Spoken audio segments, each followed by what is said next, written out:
یہ تذکرہ ہے آپ کے پروردگار کی مہربانی فرمانے کا اپنے بندے زکریہ علیہ السلام پر، جبکہ انہوں نے اپنے رب کو تنہائی میں پکارا اور عرض کیا، اے میرے رب، میری ہڈیاں کمزور ہو گئیں اور میرے سر میں بالوں کی سفیدی پھیل گئی، باوجود اس کے میں نے آپ سے مانگنا نہیں چھوڑا، یعنی اپنے پروردگار کی امید نہیں چھوڑی۔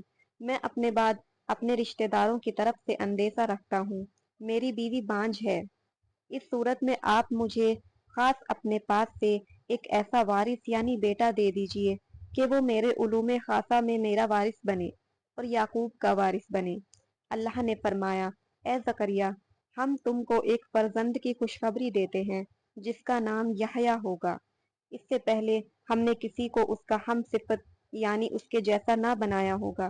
حضرت زکریا نے عرض کیا، اے میرے رب، میرے اولاد ہوگی کیسے؟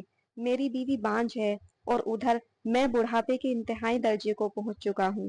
ارشاد ہوا کہ حالات یوں ہی رہیں گے اور اولاد ہوگی۔ اے زکریا، تمہارے رب کا قول ہے کہ یہ کام مجھ کو آسان ہے۔ زکریا علیہ السلام نے عرض کیا، اے میرے رب، میرے لیے کوئی علامت مقرر فرما دیجئے۔ ارشاد ہوا کہ تمہاری علامت یہ ہے کہ تم 3 دن اور 3 رات تک آدمیوں سے بات نہ کر سکو گے، حالانکہ تندرست ہوں گے۔ بس حجرے میں سے اپنی قوم کے پاس آئے اور ان کو اشارے سے فرمایا کہ تم لوگ صبح اور شام خدا کی پاکی بیان کیا کرو۔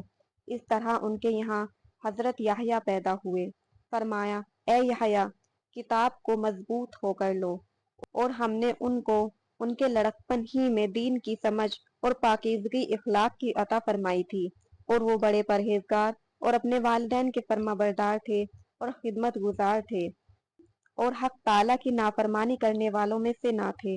اور ان کو اللہ تعالیٰ کا سلام پہنچے جس دن کے وہ پیدا ہوئے اور جس دن کے وہ انتقال کریں گے اور قیامت میں زندہ ہو کر اٹھائے جائیں گے۔ تو یہ تھی کہانی حضرت زکریا علیہ السلام کے یہاں اللہ کی رحمت سے اولاد پیدا ہونے کی۔ اللہ تعالیٰ نے وقت بوقت بہت معجزے ظاہر کیے ہیں، اور اللہ تعالیٰ ہم سب کو اپنے ایمان پر قائم رہنے کی توفیق عطا فرمائے اور صرف اللہ تعالیٰ سے امید رکھنے کی توفیق عطا فرمائے۔ آمین ثم آمین۔